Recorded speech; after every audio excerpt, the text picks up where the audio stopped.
आज हम बात करेंगे ध्यान की। 24 घंटे आप ध्यान में किस प्रकार रह सकते हैं, लेकिन उससे पहले ये जानना ज़रूरी है कि आखिर ध्यान है क्या। ध्यान कहिए या कुछ लोग समाधि कहते हैं। वास्तव में ध्यान का अर्थ होता है अपने मन को वश करके और किसी एक जगह पर लगा कर रखना। ध्यान का अर्थ है उस मन के द्वारा अपनी चेतना को जगाना। ध्यान का अर्थ है कि अपने अंदर समाहित ऊर्जा को जगाना और धीरे धीरे अपनी ऊर्जा को ऊपर की ओर उठाना। इस ध्यान में सबसे पहला पड़ाव आता है आपका भोजन। आप कहेंगे कि भोजन का ध्यान से क्या संबंध है? बहुत गहरा घनिष्ठ संबंध है। जब बच्चा पैदा होता है तो सबसे पहली क्रिया जो उसकी होती है वो भोजन की होती है। जीवन धारण करने से और मृत्यु तक हम एक ही चीज है जो सबसे ज्यादा करते हैं और वो है भोजन। बच्चा पैदा होता है, दूध पीने से उसकी शुरुआत होती है और अंतिम दिन तक हम भोजन करते हैं। बड़े बूढ़ों ने कहा है कि जैसा खाए अन्न वैसा होगा मन, अर्थात भोजन जैसा किया जाए हमारा मन, हमारा चित्त वैसा ही हो जाएगा। तो यदि भोजन सात्विक होगा तो हमारा मन भी सात्विक ही होगा। तो सबसे पहले सात्विक भोजन। लेकिन इस भोजन को करना कैसे है? सात्विक भोजन तो हम ले लेंगे, लेकिन उसको करने का तरीका है, और वो तरीका है भोजन को 3 हिस्सों में लेना। सुबह, दोपहर और शाम को 3 समय आपको भोजन करना है। इस 3 समय में सुबह सुबह आपको हल्का भोजन लेना है और रात को बहुत ही हल्का भोजन। दोपहर में आप पेट भर भोजन कर सकते हैं, लेकिन ये पेट भरने का तरीका भी है। इस भोजन को ग्रहण करने से पहले आप ये देखिए कि आपको कितनी भूख है, कितना भोजन आप कर सकते हैं। भोजन उतना ही ग्रहण करना चाहिए जितना आपका शरीर उसे समाहित कर सके, उसे पचा सके। यदि आप 6 रोटी खाने की क्षमता रखते हैं तो आपको केवल 2 रोटी ही खानी है। यह मैं इसलिए कह रहा हूं क्योंकि जब भी हम भोजन करते हैं तो भोजन के साथ 2 और आवश्यक तत्व हैं जिनका होना हमारे शरीर में बहुत ही जरूरी है। कोई भी साधक जब भोजन करता है तो उसे कभी भरपेट भोजन नहीं करना चाहिए। उसे 1/3 भोजन करना चाहिए, ताकि एक हिस्सा अगर भोजन के भाग में आया है तो दूसरा हिस्सा पानी के लिए और तीसरा हिस्सा हवा के लिए।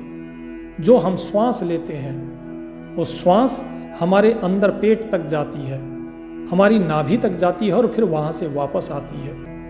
उस हवा के लिए जगह रहनी चाहिए। जो पानी हमारे भोजन को पचाएगा उस पानी के लिए जगह रहनी चाहिए।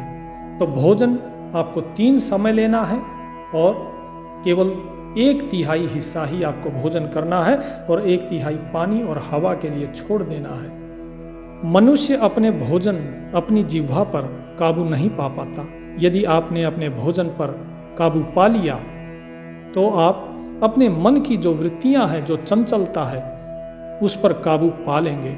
क्योंकि ध्यान करते समय केवल मन ही है जिसे एकाग्र करना है। तो इसीलिए भोजन पर पहले नियंत्रण कीजिए। दूसरा, लंबी सांस आपको लेनी है। ये लंबी सांसें जो लेना है, जब ध्यान लगाते हैं तो मैं बार बार कहता हूं कि लंबी सांस लीजिए, क्योंकि हमारा मन बड़ा ही चंचल है। जब तक आप लंबी सांस लेंगे तब तक इस मन का ध्यान रहेगा श्वासों पे, क्योंकि जो नाम जाप होगा वो श्वास के साथ लिया जाता है। श्वास श्वास में नाम जप, वृथा श्वास मत खोए, ना जाने श्वास का फिर आवन होए ना होए। तो इसलिए आपको हर एक श्वास के ऊपर नाम लेना है। लेकिन जैसे ही आपकी श्वास छोटी होगी, आपका मन भटक जाएगा। उस मन के भटकाव को रोकने के लिए आपकी श्वासें लंबी होनी चाहिए। लंबी श्वास लीजिए और धीरे धीरे लंबी श्वास छोड़ दिए। लेकिन ये श्वासों का लेना और श्वासों का छोड़ना, ये जबरदस्ती नहीं होना चाहिए, ये सहजता से होना चाहिए। ऐसे मानो आप जैसे लंबी श्वास तो आपने ली और छोड़ी, लेकिन उसमें आपको जोर ना लगाना पड़े। इस प्रकार से लंबी सांसें लीजिए ताकि आप नाम जाप भी कर पाएं, आपके शरीर में किसी प्रकार की हानि भी ना हो और आपका मन इन श्वासों पर लगा रहे। इसके साथ ही साथ जब आप लंबी श्वास लेंगे तो लंबी श्वास लेने से आपकी श्वास के अंदर बसी जो ऊर्जा है वो अंदर जाएगी और धीरे धीरे आपकी नाभि में एक गर्मी पैदा होगी। धीरे धीरे आपके शरीर के अंदर गर्मी पैदा होगी। ये गर्मी उस ऊर्जा के कारण है जो ऊर्जा श्वासों के माध्यम से आपके शरीर के अंदर उत्पन्न हो रही है। ये ऊर्जा धीरे धीरे जागृत होगी और तेज होती जाएगी। जब ये ऊर्जा तेज होगी तो आपका ध्यान धीरे धीरे लगना शुरू होगा। आपको और अपने शरीर में बदलाव महसूस होगा। ये बदलाव ऊर्जा के रूप में भी हो सकता है। ये बदलाव प्रकाश के रूप में भी आपको दिखाई दे सकता है। ये बदलाव आपको गर्मी के रूप में भी अनुभव हो सकता है, क्योंकि हर एक साधक के ध्यान की स्थिति के अनुसार बदलाव अलग अलग होता है। धीरे धीरे आपका ध्यान स्वतः ही लगना शुरू हो जाएगा। लंबी लंबी श्वास रखेंगे, आपकी ऊर्जा बढ़नी शुरू होगी और जब यही ऊर्जा ऊपर चल के तीसरे नेत्र या भ्रिकुटी तक जब पहुंचती है तो एक असीम आनंद की अनुभूति होती है। एक असीम चरम सीमा मानो आपको मिल गई हो आनंद की, प्रेम की, उस ऊर्जा की। ऐसा लगेगा मानो आप स्वयं से जुड़ रहे हैं, आपने अपने आप को मानो जान लिया हो। इस प्रकार की अनुभूति आपको होती है। इसके बाद 24 घंटे ध्यान में रहने के लिए आपको जो तीसरी चीज चाहिए वो है एकाग्रता। एकाग्रता आपके मन की। आपका मन जहां भी रहे, जिस भी चीज में रहे, एकाग्र रहे। यदि आप साधना में बैठे हैं, नाम जाप कर रहे हैं, तो आपका मन केवल और केवल नाम जाप में ही होना चाहिए। आपका ध्यान आपकी श्वासों पे होना चाहिए। आप यदि पढ़ाई कर रहे हैं तो आपका ध्यान केवल पढ़ाई में ही होना चाहिए। इधर उधर क्या हो रहा है उस चीज से आपको कोई प्रयोजन नहीं, कोई मतलब नहीं होना चाहिए। ये होती है एकाग्रता। इस एकाग्रता को बढ़ाने के लिए भी श्वासों का लंबा होना जरूरी है, क्योंकि जैसे जैसे आप श्वासों पे अपना ध्यान लगाएंगे, ये मन भटकेगा। बचपन से और आज तक ये मन सिर्फ भटकता ही रहा है। जहां इसने जैसा चाहा वैसा किया। आखिर क्या पाया इसने? इतना भटकने के बाद भी ये क्या पाया? कुछ भी तो नहीं, केवल समय ही व्यर्थ हुआ है। इस चीज को स्वयं को समझाइए। इसीलिए इस भटकाव को छोड़कर अपने मन को एकाग्र कीजिए श्वासों पर। और जब श्वासों पे एकाग्र होना आपका मन सीख जाएगा, उसके बाद आप कोई भी कार्य करेंगे वो एकाग्रता के साथ ही होगा।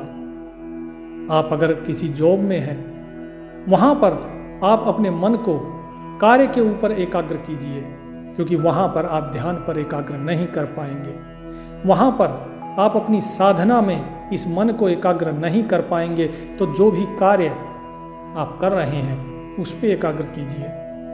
विद्यार्थी अपनी पढ़ाई पर एकाग्र कीजिए। इस मन की एकाग्रता बहुत जरूरी है।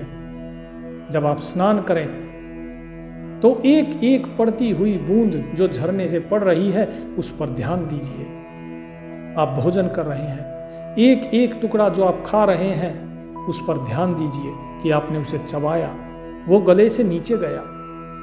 इसी प्रकार जब श्वास लेते हैं, एक एक श्वास पे ध्यान दीजिए कि आपका श्वास धीरे धीरे ऊपर गई और फिर ये दो भागों में हो गई। एक हिस्सा ऊपर की तरफ गया त्रिकुटी की तरफ, और दूसरा हिस्सा श्वास का वो आपकी नाभि की तरफ गया। नीचे से ये जब नाभि की तरफ से वापस श्वास आती है तो आपकी सुषुम्ना नाड़ी को जागृत करती हुई ऊपर आती है, और वहीं जो श्वास ऊपर त्रिकुटी की तरफ गई वो इला और पिंगला को जागृत करती है। इस प्रकार से श्वासों के ऊपर ध्यान धरिए। कोई भी कार्य करते हैं, पानी पीते हैं, एक एक घूंट को एकाग्र होकर पीजिए। जब आप एक एक चीज पे एकाग्रता रखना सीख जाएंगे तो ये मन की आदत हो जाएगी। शुरू में मन बड़ा ही छटपटाएगा, क्योंकि मन को आदत नहीं है एकाग्र रहने की। वो आज तक किसी के बंधन में नहीं रहा, लेकिन अब आप उसे बंधन में बांधना चाह रहे हैं, इसलिए वो छटपटाएगा। लेकिन धीरे धीरे वो एकाग्र होना सीख जाएगा। अगला पड़ाव है ध्यान के लिए संगत का। संगति आपकी अच्छी है या बुरी, उसी प्रकार के ही आपके विचार होंगे, और जैसे आपके विचार होंगे वैसे ही आपका मन उन चीजों की तरफ चलेगा। यदि आपके विचार सत्संग के हैं तो मन सत्संग में लगेगा। यदि आपके विचार नशा करने के हैं तो मन के अंदर नशा करने का ही विचार आएगा। आपकी संगत आपके ध्यान और आपके विचारों को प्रभावित करती है। आपकी संगत ये बताती है कि आगे चल के आप किस दिशा में जाने वाले हैं। जिस प्रकार लोग कहते हैं कि आपकी संगत, आपके मित्र आपके चरित्र का बखान करते हैं, इसी प्रकार आपकी संगत आपके लक्ष्य का बखान करती है कि आप किस लक्ष्य पर जाने वाले हैं। तो संगत हमेशा अच्छी हो, संगत हमेशा सज्जन की हो। संगत सांसारिक व्यक्ति की नहीं, साधु को चाहिए कि सांसारिक व्यक्ति नहीं बल्कि जो प्रभु का प्रेमी है उसके साथ बैठे हो, उसके साथ बैठकर भजन करे, उसके साथ बैठकर प्रभु की चर्चा करे। लेकिन चर्चा ऐसी भी ना हो कि आप केवल चर्चा ही करते रह जाएं। तो इसी में अगला पड़ाव जो आता है वो है इंद्रियों का वशीकरण। इंद्रियों का वशीकरण अर्थात सबसे पहले आता है ब्रह्मचर्य का पालन, क्योंकि ब्रह्मचर्य का पालन का अर्थ है कि ब्रह्म का आचरण करना। ब्रह्म अर्थात वो ईश्वर केवल सत्य से पाया जाता है, वो ईश्वर ही केवल सत्य है। तो आपको सत्य का ही आचरण करना चाहिए और लोगों से करवाना चाहिए। आप सत्य बोलिए, आप सत्य आचरण कीजिए। आपको हमेशा अपने व्यवहार में सत्यता रखनी चाहिए। इसे ही ब्रह्मचर्य का पालन कहते हैं। किसी स्त्री या पुरुष के संपर्क में आना ये ब्रह्मचर्य में नहीं है। इसीलिए जो व्यक्ति साधक है, साधना में है, उसे स्त्री या पुरुष का संपर्क त्यागना होगा। आप कम से कम बोलें, क्योंकि जब आप बोलते हैं तो हमारा दिमाग काम करता है, और जब हमारा दिमाग काम करता है वो कानों को बंद कर देता है। कुछ लोग हैं जिन्हें बोलने की आदत होती है। शुरू में उनको छटपटाहट होगी, वो बोलने की कोशिश करेंगे, लेकिन कम से कम बोलें, क्योंकि हमारा सारा नियंत्रण ऊर्जा का, ये सारा ऊर्जा का नियंत्रण आपके मन के पास है। यदि आप बोलेंगे तो आप अपनी ऊर्जा खो देंगे। आधी से ज्यादा ऊर्जा हमारी केवल बोलने में ही व्यर्थ होती है, और सारा खेल तो ऊर्जा का ही है। ध्यान में आप अपनी ऊर्जा को ही तो जगाते हैं। ध्यान में आप समाधि में जाते हैं तो अपनी ऊर्जा के माध्यम से। तो कम से कम बोले और कम से कम सुने, क्योंकि जब आप जिस प्रकार ज्यादा बोलने की आदत जिसे होती है उसके मुंह से कई बार अटपटी बात निकल जाती है, जिससे झगड़े का कारण बनता है, और उस कारण के बाद मन की शांति, सुख ये सब नष्ट हो जाता है। इसी प्रकार यदि आप कुछ ज्यादा सुनने के लालायित रहेंगे तो आपको अपनी ईर्ष्या भी सुननी पड़ सकती है, आपको अपनी प्रशंसा भी सुननी पड़ सकती है। यदि आप प्रशंसा सुनेंगे तो आपके अंदर अभिमान होगा। आप अगर अपनी ईर्ष्या सुनेंगे तो आपके मन में कलह होगा, आपके मन में रोष उत्पन्न होगा, दुख उत्पन्न होगा। दोनों ही स्थितियों में आपका नुकसान है। क्योंकि जब प्रशंसा के साथ अहंकार जागृत होगा तो आपका मन अहंकारी हो जाएगा, वो साधना में नहीं लगेगा और आपका मन अपनी ही कमियां सुनने के बाद उसके अंदर दुख होगा और दुखी मन से कभी साधना नहीं हो सकती। इसीलिए कम से कम बोलें और ज़्यादा से ज़्यादा चुप रहने की कोशिश करें, क्योंकि कबीर साहिब जी कहते हैं, ज्ञानी से कहिए कहा कहत कबीर लजाए और अंधे आगे नाचते कला अकारथ जाए। ज्ञानी को कुछ कहने की आवश्यकता नहीं होती और मूर्ख को समझाने से कोई फायदा नहीं होता। तो आप किसी को कुछ मत समझाइए, आप स्वयं शांत रहें। जब आपके मन शांत रहेगा, विचार शांत हो जाएंगे और जब विचार शांत होंगे तो आपके मन में कुछ नहीं होगा। जब आपका मन विचारों से शून्य हो जाएगा, इसी को कहते हैं ध्यान। जब आपका मन सारी आशा तृष्णाओं से शांत हो जाएगा, इसी को कहते हैं ध्यान। जब आपका मन केवल सुख और शांति के तरंगों के साथ ही लहलाता रहेगा, इसी को कहते हैं ध्यान। ध्यान में सिवाय आनंद के, शांति के और कुछ नहीं होता। ध्यान में केवल आप नाम के ऊपर ध्यान रखिए, अपनी श्वासों के ऊपर ध्यान रखिए। जितना हो सके कम से कम बोलें, कम से कम सुने और अपनी आंखों को बंद रखें, क्योंकि माया इन आंखों के माध्यम से ही हमारे हृदय पे कब्जा करती है। आप जितना ज़्यादा देखेंगे इस संसार को, नई नई चीज़ें दिखाई देंगी, वो चीज़ें आपको अपनी तरफ आकर्षित करेंगी। तो इसीलिए ध्यान में बैठिए, आंखें बंद करके। केवल तभी बोले जब बोलना जरूरी है, तभी सुने जब सुनना जरूरी है, तभी अपनी आंखों को खोले और देखे जब खोलना जरूरी है। जो व्यक्ति अपना नित्य कर्म करते हैं, नौकरी पेशे पे जाते हैं, वो केवल अपने उस कर्म करते समय इन चीज़ों से अलग रह सकते हैं, अन्यथा फिर से ध्यान में रहे। और उस वक्त भी जब आप कार्य कर रहे होते हैं, याद रखिए अपनी श्वासों को लंबा जरूर रखिए। अपनी श्वासों को लंबा रखने का अर्थ है कि आपकी श्वासें आपके वश में है। जब आपकी श्वासें आपके वश में होंगी तो आपका मन भी आपके वश में होगा, और जब मन आपके वश में होगा तो आप आसानी से काम करते हुए भी ध्यान लगा सकते हैं। आप अपने कर्म को उस प्रभु को समर्पित कर सकते हैं और तब जागृत होता है आनंद और प्रेम। जब प्रभु के प्रति आप अपनी श्वासें समर्पित कर देते हैं तो आपके मन में एक असीम शांति और आनंद पैदा होगा, प्रेम पैदा होगा। और जब ये प्रेम पैदा होगा तो आपका हृदय हमेशा प्रसन्न रहेगा, और जब हृदय प्रभु की भक्ति में प्रसन्न रहता है तो फिर वो संसार से विरक्त होता चला जाता है। और इसी प्रकार आती है विरक्ति। यदि आप चाहेंगे कि मैं माया से विरक्त हो जाऊं, संसार से विरक्त हो जाऊं, तो ऐसे विरक्ति नहीं आती है। ये संसार के जितने भी दुख हैं, इनका बोध आपको तभी हो पाएगा जब आप ध्यान में बैठेंगे, जब स्वयं का अनुभव करेंगे। तो 24 घंटे ध्यान लगाने के लिए आपको कोई जबरदस्ती नहीं करनी है, केवल इन 6 चीज़ों का पालन करना है। भोजन कम कीजिए और सात्विक कीजिए। अपनी श्वासों को लंबा रखिए ताकि नाम सुमरन में मन लग सके। तीसरी चीज़ है एकाग्रता।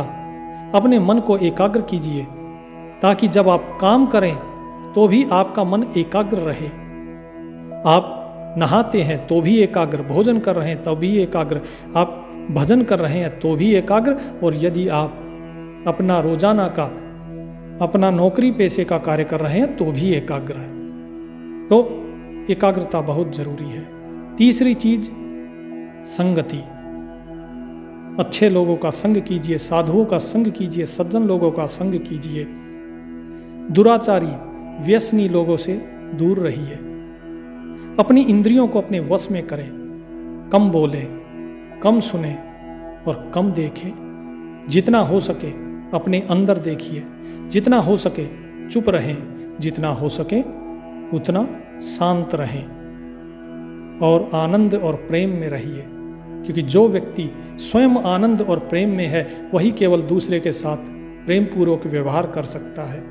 जो स्वयं ही आशा तृष्णाओं से घिरा हुआ हो, जो स्वयं ही क्रोध में, अहंकार में, और परेशानियों में घिरा हुआ हो, वो दूसरे को भला क्या आनंद दे पाएगा?